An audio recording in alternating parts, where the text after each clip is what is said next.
आज का हमारा टॉपिक है limitations of Bohr's atomic theory.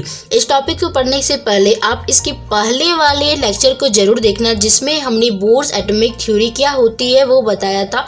Bourse ने क्या थ्योरी दी है, उनके क्या क्या पोस्टुलेट्स है बोर्स एटॉमिक थ्योरी के, वो हमने डिस्कस किया था इससे पहले वाले वीडियो में। तो सबसे पहले बोर्स एटॉमिक थ्योरी क्या होती है वो जानो, उसके बाद आप इस वीडियो को देखना जिसमें हम limitations of Bohr's atomic theory के बारे में बताएंगे। बोर्स एटॉमिक थ्योरी के लिमिटेशंस 4 है, ठीक है। आप कहो तो 4 ड्रॉबैक्स है। स्टेप बाय स्टेप देखते हैं कि वो 4 ड्रॉबैक्स क्या है, 4 लिमिटेशंस क्या है। सबसे पहला हमने यहाँ पर बोर्स एटॉमिक थ्योरी के एक पोस्टुलेट में देखा था, जो कि सेकेंड नंबर में ही था, कि mvr is equal to nh/2π। उन्होंने एक फार्मूला दिया था, ठीक है। एंगुलर मोमेंटम का क्या फार्मूला दिया था, nh/2π is equal to mvr। तो वो सबसे पहला ड्रॉबैक यहीं से निकल के आता है। Bohr's assume that angular momentum of electrons is the simple multiple of h/2π which is not explain properly. Bohr ने क्या एज्यूम किया था कि एंगुलर मोमेंटम जो होती है इलेक्ट्रॉन की, वो क्या होती है, सिंपल मल्टीपल होता है h/2π का। लेकिन क्यों होता है, कैसे होता है, वो नहीं बता पाए, ठीक है। वो प्रॉपरली एक्सप्लेन नहीं कर पाए। तो ये सबसे पहला लिमिटेशन है बोर्स एटॉमिक थ्योरी का। बढ़ते सेकेंड में, सेकेंड क्या कहता है, ही only explain the spectra of single electron atom।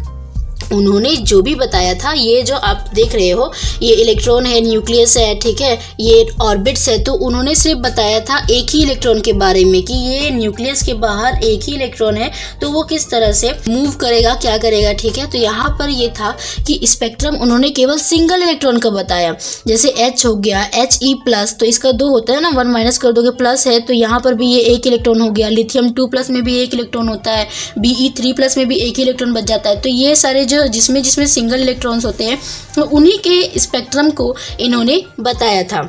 He could not explain the spectra of multi-electron atom।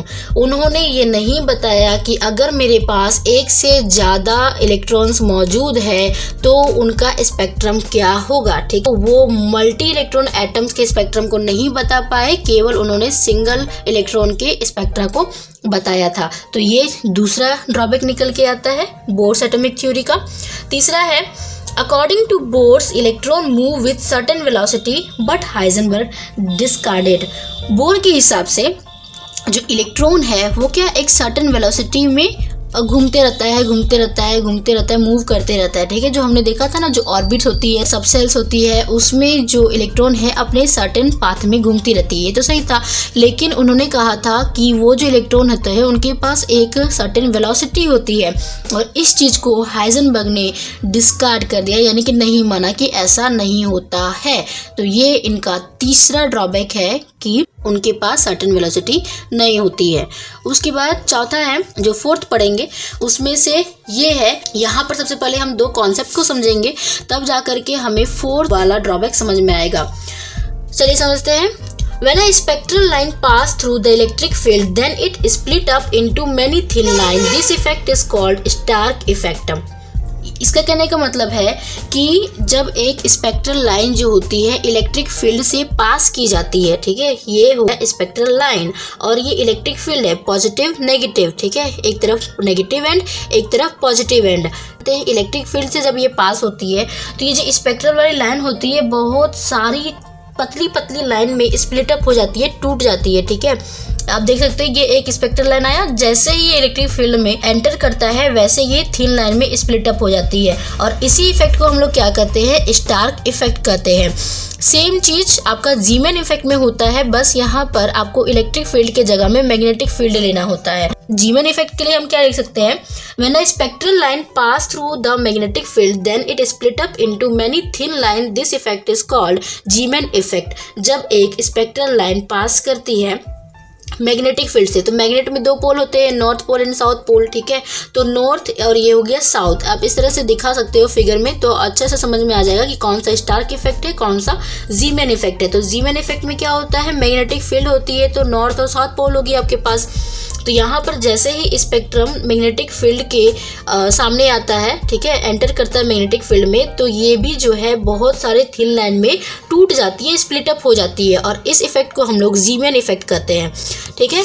तो यहाँ तक 2 कॉन्सेप्ट हमें समझ में आया। अब यहाँ इसका क्या मतलब हुआ बताने का? जो बोर्स मॉडल था वो इन दोनों के कॉन्सेप्ट को नहीं समझा पाया। फोर्थ ड्रॉबैक यही है कि Bohr's model could not explain the splitting of spectral line in the presence of an electric field, जिसे हम स्टार्क इफेक्ट कर रहे थे, और मैग्नेटिक फील्ड जीमैन इफेक्ट। तो बोर्स मॉडल ने इलेक्ट्रिक फील्ड और मैग्नेटिक फील्ड में स्पेक्ट्रल लाइन की स्प्लिटिंग को नहीं समझा पाया, और ये फोर्थ ड्रॉबैक यहीं से निकल के आता है। तो आई होप आपको समझ में आया होगा।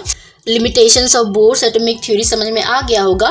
क्या क्या था? बोर्स ने जो बताया था एंगुलर मोमेंटम क्या होता है, सिंपल मल्टीपल होता है h/2π का, उन्होंने इसे अच्छे से एक्सप्लेन नहीं कर पाया। ये पहला टॉपिक था। दूसरा टॉपिक में था कि उन्होंने केवल सिंगल इलेक्ट्रॉन एटम का स्पेक्ट्रम बता पाए, मल्टी इलेक्ट्रॉन एटम का स्पेक्ट्रम वो नहीं बता पाए। तीसरा ड्रॉबैक क्या था? वेलोसिटी होती है इलेक्ट्रॉन की, वो सर्टेन होती है, वो उनका एज्यूम था, बोर ने एज्यूम किया था, लेकिन हाइजेनबर्ग ने इसे डिस्कार्ड कर दिया कि नहीं, ऐसा नहीं होता है। फिर चौथा क्या था? चौथा में हमने बताया कि जीमैन और स्टार्क इफेक्ट जो था उसको भी बोर्स ने नहीं बता पाया कि ऐसा क्यों होता है। ठीक है, मतलब कि जीमैन और स्टार्क इफेक्ट को वो नहीं समझा पाए। ये चौथा था। तो आप यहाँ से और एक ड्रॉबैक आप ये बोल सकते हो कि ये नहीं बता पाए थे कि जो इलेक्ट्रॉन्स है, जो हाइड्रोजन है, वो आगे चल करके मॉलिक्यूल्स कैसे फॉर्मेशन करते हैं, यानी कि एटम से मॉलिक्यूल कैसे फॉर्म होता है, ये भी बोर नहीं बता पाए थे। तो ये कुछ लिमिटेशंस थे बोर्स एटॉमिक थ्योरी के। आई होप आपको समझ में आया होगा। इससे पहले वाली वीडियो को आप देख सकते हो, उसमें हमने बोर्स एटॉमिक थ्योरी के बारे में बताया है, पोस्टुलेट्स क्या होते हैं, तब जाकर के आपको ये अच्छा से और भी समझ आ जाएगा। इसके बाद हम हाइड्रोजन स्पेक्ट्रम के बारे में पढ़ेंगे, atomic theory of hydrogen atom. I hope आपको वीडियो अच्छी लगी होगी। तो वीडियो को लाइक करें, चैनल को सब्सक्राइब करें, बने रहे हमारे साथ ताकि आपको बीएससी के सारे नोट्स मिल सके, सारे लेक्चर मिल सके। Thank you.